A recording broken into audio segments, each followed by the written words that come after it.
Bismillahirrahmanirrahim. Assalamualaikum warahmatullahi wabarakatuh. Perkenalkan, nama saya Rahmatul Nuroh.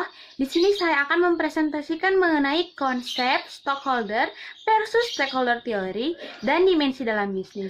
Langsung saja, yaitu pengertian dari stockholder atau shareholder.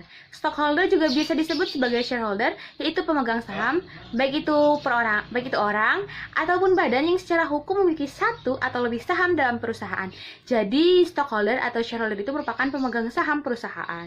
Selanjutnya adalah hak apa saja sih yang dimiliki oleh pemegang saham?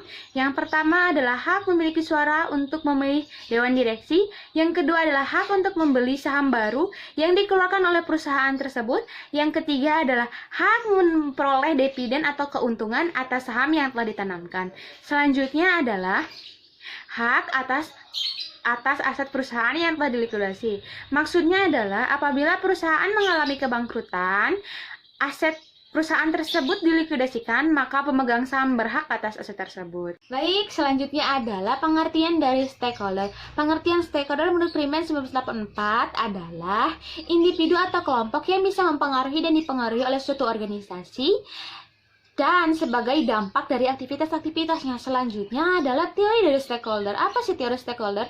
Teori stakeholder ini adalah teori di mana individu, orang atau kelompok atau masyarakat yang memiliki kepentingan atau memiliki hubungan terhadap perusahaan. Selanjutnya adalah pendekatan dari stakeholder. Pendekatan dari stakeholder itu ada dua. Yang pertama adalah pendekatan Old Corporate Relation.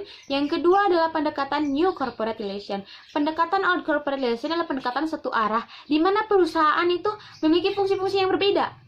Di dalamnya itu seperti bagian produksi hanya memperhatikan bagian produksi, bagian pemasaran hanya memperhatikan bagian pemasaran, serta lebih menekankan kepada keuntungan perusahaan saja. Sedangkan New Corporate Relation memiliki kolaborasi antara perusahaan dengan pihak-pihak stakeholder seperti itu.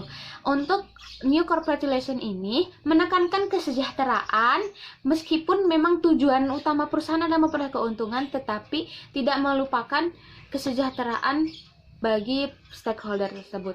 Selanjutnya adalah pembagian stakeholder. Pembagian stakeholder secara umum ada dua. Yang pertama stakeholder internal, yang kedua adalah stakeholder eksternal. Stakeholder internal itu seperti pemegang saham, karyawan, manajemen dan top manajemen, sedangkan bagian luar perusahaan atau stakeholder eksternal yaitu seperti pemasok, bank, pemerintah, konsumen, seperti itu. Selanjutnya adalah pembagian stakeholder menurut Kesali dan Wibisono. Yang pertama ada stakeholder internal dan eksternal seperti yang sudah dijelaskan. Yang kedua adalah stakeholder berdasarkan skala prioritasnya, yaitu yang pertama stakeholder primer, yang kedua stakeholder sekunder, yang ketiga stakeholder marginal. Maksudnya adalah stakeholder primer adalah stakeholder yang paling penting, yang sangat penting, yaitu ada di skala stakeholder primer. Sedangkan skala yang kurang penting itu ada di stakeholder sekunder. Selanjutnya adalah stakeholder yang abai atau tidak terlalu diperhatikan, yaitu stakeholder marginal. Selanjutnya adalah pembagian stakeholder tradisional dan masa depan. Maksudnya adalah stakeholder tradisional stakeholder yang saat ini memiliki hubungan saat ini, seperti karyawan, konsumen itu kan memiliki hubungan saat ini. Sedangkan untuk stakeholder masa depan, stakeholder yang diperkirakan nantinya akan mempengaruhi perusahaan pada masa yang akan datang, seperti penelitian, mahasiswa, dan lain sebagainya, seperti itu. Selanjutnya adalah stakeholder proponents, opponents, dan uncommit. Maksudnya adalah proponents adalah yang mendukung perusahaan, pro ya, pro itu mendukung. Sedangkan untuk yang menentang perusahaan itu adalah opponents atau kontra perusahaan, opponents. Selanjutnya adalah yang abai atau tidak terlalu memperhatikan adalah uncommit ya. Selanjutnya adalah stakeholder dalam penyampaian komplain atau dukungan, terbagi menjadi silent majority dan vocal minority. Maksudnya adalah yang menyampaikan secara pasif itu adalah silent majority, sedangkan yang menyampaikan secara aktif adalah vocal minority. Selanjutnya adalah perbedaan stockholder, shareholder, dan stakeholder.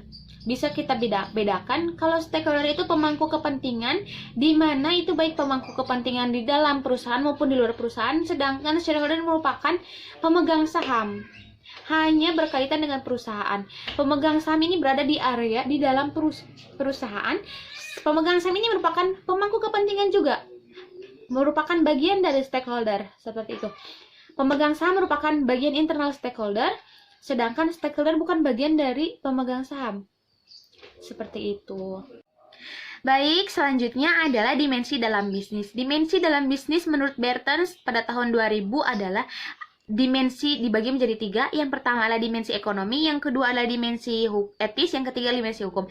Dalam pelaksanaannya dimensi ada 5. Yang pertama dimensi ekonomi, yang kedua dimensi etis, yang ketiga dimensi hukum, yang keempat dimensi sosial, yang kelima adalah dimensi spiritual. Yang pertama adalah dimensi ekonomi. Bisnis dalam dimensi ekonomi adalah kegiatan produktif yang menghasilkan barang atau jasa yang nantinya diperjualbelikan sehingga memperoleh keuntungan, seperti itu. Selanjutnya adalah dimensi etis.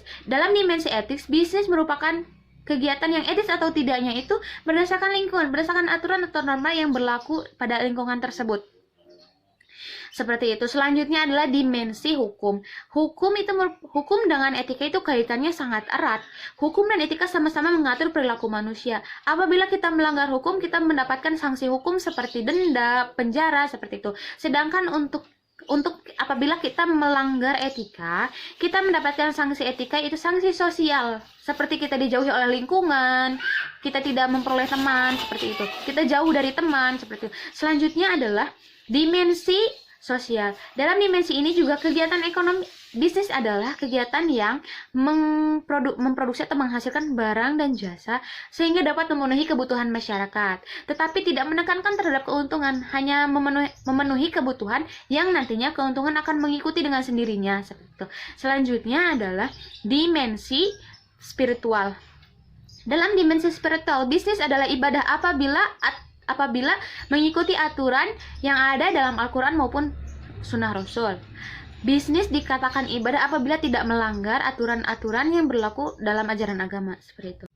Ya, selanjutnya adalah sesi tanya jawab. Bagi yang ingin bertanya dipersilahkan. Kurang lebihnya saya mohon maaf. Wassalamualaikum warahmatullahi wabarakatuh.